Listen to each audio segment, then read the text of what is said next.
BBA, BCA, BCom computer కోర్సులో 100% placement లభించే ఏకైక డిగ్రీ కాలేజ్ కూకట్పల్లిలోని i3 డిగ్రీ కాలేజ్ 8367215215. నమస్తే అమ్మా. నమస్తే అమ్మా. అమ్మ, ఆలయాలకి వెళ్ళేటప్పుడు ఉమ్, కొంతమందికి నెగిటివ్ ఆలోచనలు వస్తాయంటమ్మా. ఉమ్. అవి తప్ప అంటే నేను ఏమన్నా తప్పు చేస్తున్నానా, ఇదే దీనివల్ల ఏమన్నా దోషమా, అసలు నేను దేవుడి దగ్గరికి వెళ్ళేటప్పుడు నాకు నెగిటివ్ ఆలోచనలు ఎందుకు వస్తున్నాయి అని చాలా మంది అడుగుతా ఉన్నారమ్మా. అంతే కదమ్మా. పూజకు కూర్చున్నా, ఇంట్లో ప్రేయర్ చేసుకుంటూ ఉన్నా, స్తోత్రాలు చదువుతున్నా అన్నీ కూడా నెగిటివ్ ఆలోచనలు వస్తాయి. ఓకే. ప్రతికూల భావనలు అంటాం. ఇవి రెండు రకాలుగా కొన్ని కారణాలుగా వస్తాయి. ఒకటి ఏమిటంటే నేనేదో చేయకూడనిది చేశానేమో అని కొంచెం రియలైజేషన్ ఉంటే, అది ఎవరికి, ఈ కాలంలో యువతరంలో ఉన్న వాళ్ళకి సన్మార్గంలో వెళ్ళాలనే ఆలోచన ఉంటే నేనేమన్నా తప్పు చేస్తున్నానేమో అని. ఎలా ఉంటాయంటే అక్కడో చదువుతారు, స్నానం చేశాక గుడికి వెళ్ళేటప్పుడు శుభ్రమైన బట్టలు ఉండాలి, బాగుంది. అయ్యో నేను అయ్యాక విప్పిన బట్టలు ముట్టుకున్నాను కదా,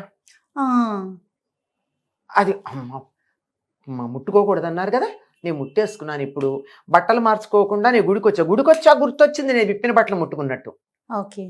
అది లేదు, కట్టుకునే బట్టలు తీసి బీరువాలోంచి మంచం మీద వేసా. ఓహో. మంచం మీద పనికిరాదంటారు కదా, అమ్మ మంచం మీద వేసిన బట్టలు కట్టుకొచ్చా. ఫోన్ వస్తే గబాలన మంచం మీద కూర్చుని మాట్లాడొచ్చా. ఇవన్నీ గుళ్ళోకి వెళ్ళా గుర్తొస్తాయి, ఇంట్లోనేమో బయలుదేరాలి అన్నాడు.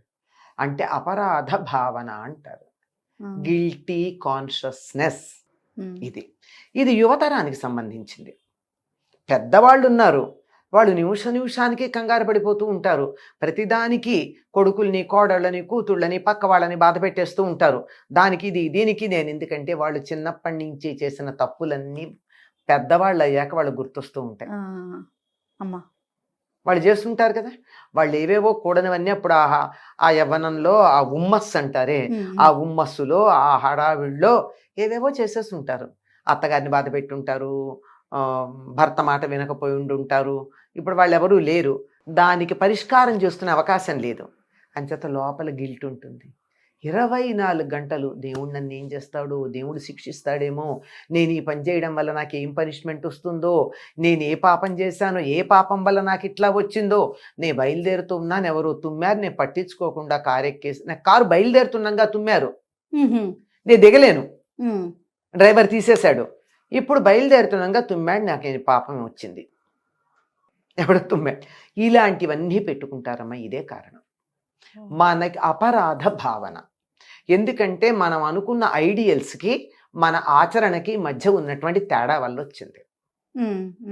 ఇప్పుడు నేను చెప్పానే, విప్పిన బట్టలు ముట్టుకున్నాము, అది పాచి బట్టలు, లేదంటే ఇంకేదో మంచం మీద కూర్చున్నా అన్నది ఏమిటి, కూర్చోకూడదు అనే ప్రిన్సిపల్ తెలుసు, కూర్చున్నాం. చెయ్యకూడదు తెలుసు, చేశా. చెయ్యాల్సింది తెలుసు, చెయ్యలా.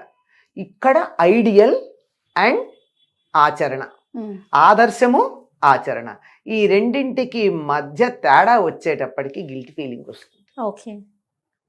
అందువల్ల జాగ్రత్తగా ఉండాలి. ఒకటేమిటంటే ఎవరు పడితే వాళ్ళు చెప్పినవన్నీ విని బుర్రలో పెట్టుకోవద్దు. ఫస్ట్ గిల్ట్ అందుకే కదా వచ్చేది. అదేగా. నిజమే, మంచం మీద కూర్చోవడం తప్పే, కానీ ఒక్కసారి అనుకోకుండా కూర్చున్నంత మాత్రాన కొంపలు మునిగిపోలేదు, దేవుడు మనని శిక్షించడు. రెగ్యులర్గా చేస్తే తప్పు, ప్రతిసారి అదే పని చేస్తే. ఇంకా కొంతమందిని చూస్తాం, ఓసిడి అంటూ ఉంటారు, నిమిషం చేతులు కడుక్కుంటారు, నిమిషం కాళ్ళు కడుపు, ఏమన్నా అంటే అదంటారు, అదంటారు, ఏదో ఒకటి. ఎందుకు ఇంత ఓసిడి ఉంటుంది, ఎందుకు ఉండాలి అంటే, పరిశుభ్రత గురించి నీకున్న కాన్సెప్ట్ ఏదైతే ఉందో, హై ఐడియల్ పెట్టుకున్నావు, అది ఇక్కడ నువ్వు ఆచరణలో పెట్టలేకపోతున్నావు. ఆచరణలో పెడితే సమస్య లేదు, అంతేగా. ఆచరణ దగ్గర వచ్చింది తేడా. అందువల్ల ఎంతవరకు మనం చేయగలమో అంతవరకు ఉంటే తప్పులేదు. ఈ కొబ్బరికాయని నేను ఫలానా చోట కొన్నాను, వాళ్ళేదో వాటిని ఆ వర్గం వాళ్ళు నీట్గా ఇవ్వరని మనకి సోషల్ మీడియాలో చక్కర్లు కొడుతోంది. అక్కడ కొన్నాను, కడక్కుండా తెచ్చా గుడికి. ఆ. అయిపోయిందా? అయిపోయింది. ఇంకా అంతే. ఇంకంతే. ఇక అక్కడ దేవుడు లేదు, భక్తి ఏమీ లేదు, లేదు. భగవంతుడు లేదు. ఇక ఇదే లాగుతూ లేదు, ఉంటుంది. నువ్వు మొదట అక్కడ కొనకు. నీకు అలాంటి అనుమానం ఉంటే కొనద్దు. లేదంటే కడుక్కుని తీసుకురా. లేదంటే వదిలేయి, అసలు ఇవ్వకు. గుడిలో కొబ్బరికాయ ఇవ్వాల్సిందే ఉంది, ఉమ్. ఇవ్వక్కర్లేదు కదా. హాయిగా నువ్వు వేయదలుచుకుంది హుండీలో వేయి.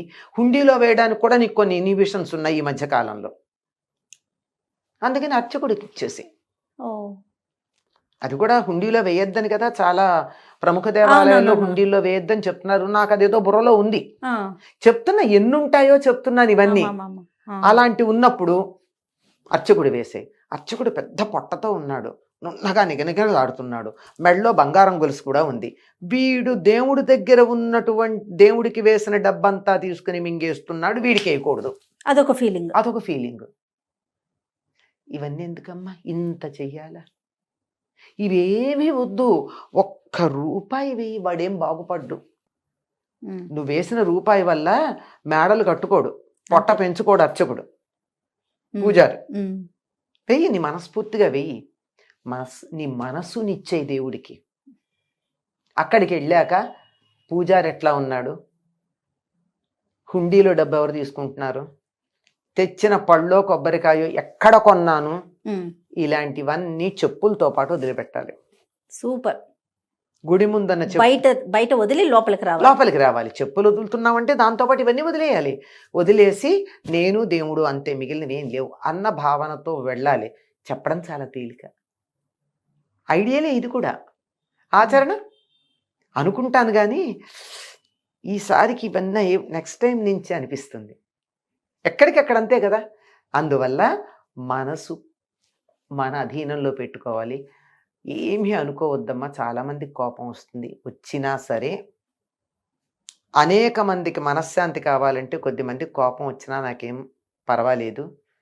ఏది పడితే అది భయపెట్టేవి, కంగారు పెట్టేవి, బాధ పెట్టేవి మీ సోషల్ మీడియాలో కానీ, ప్రింట్ మీడియాలో కానీ, ఎలక్ట్రానిక్ మీడియాలో కానీ పెట్టద్దమ్మా.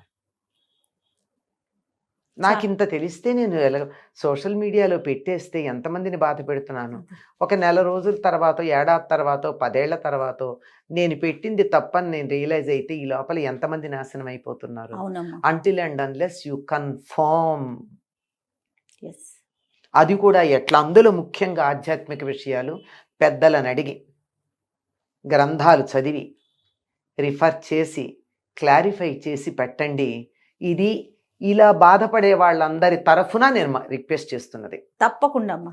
అంతేగాని అద్భుతమైన మాట ఇది. ఇది దీనివల్ల మీరు ఇట్లా చేస్తే ఇంతే, దీనివల్ల మీకు నాశమే, మీరు ఇట్లా అణగారిపోతారు, మీ కుటుంబం దరిద్రంలో ఓలాడుతుంది, అవును. పైకి రానే, ఇలాంటి మాటలన్నీ ఎందుకమ్మా. దాని బదులు మీరు ఇట్లా చెయ్యండి బాగుంటుంది అని చెప్పండి. రైట్. అది కూడా ప్రాక్టికల్గా చెప్పండి. ఇప్పుడు ఒక సనాతనమైనటువంటి నైష్ఠికుడైనటువంటి ఉద్యోగం చేయకుండా వేదాన్నే నమ్ముకుని ఉండేటటువంటి బ్రాహ్మణుడు పాటించినటువంటి నియమాలన్నీ అందరూ పాటించగలరా? అది వాళ్ళకి సంబంధించి. అంతే కదా. ఆడవాళ్ళకి సంబంధించిన నియమాలు వేరు, మగవాళ్ళకి సంబంధించిన నియమాలు వేరు, చదువుకునే వాళ్ళకి సంబంధించిన నియమాలు వేరు, ఉద్యోగస్తులకు సంబంధించిన నియమాలు వేరు, ఆడవాళ్ళకు కూడా బాలింతలకు వేరు, గర్భవతులకు వేరు, ఇన్నున్నాయే. ఇవేవీ తెలియకుండా గాడిదని గుర్రాన్ని ఒకే రాటన కట్టేసి ఇష్టం వచ్చినట్టు మాట్లాడితే అవన్నీ చూసి బాధపడకండి.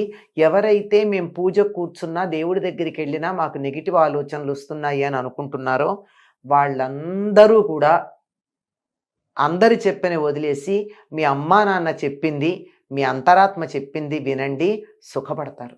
చాలా సంతోషం అమ్మా. అద్భుతమైన విషయం. ఆఖరికి నేను చెప్పింది కూడా వినమని నేను చెప్పట్లా, మీ అంతరాత్మ చెప్పింది వినమంటున్నాను, మీ అమ్మా నాన్న చెప్పింది వినమంటున్నాను. మీకు ఎప్పటి నుంచో మీ కుటుంబంలో అనుసరిస్తూ వచ్చిన పద్ధతులు ఫాలో అవ్వమని చెప్తున్నాను. అందులో ఏదన్నా మీరు చదువుకుని సైన్స్కి వ్యతిరేకంగా ఉంది అని అనిపిస్తే అప్పుడు ఆలోచించండి, అప్పటిదాకా అక్కర్లేదు. తప్పకుండా. నమస్తే.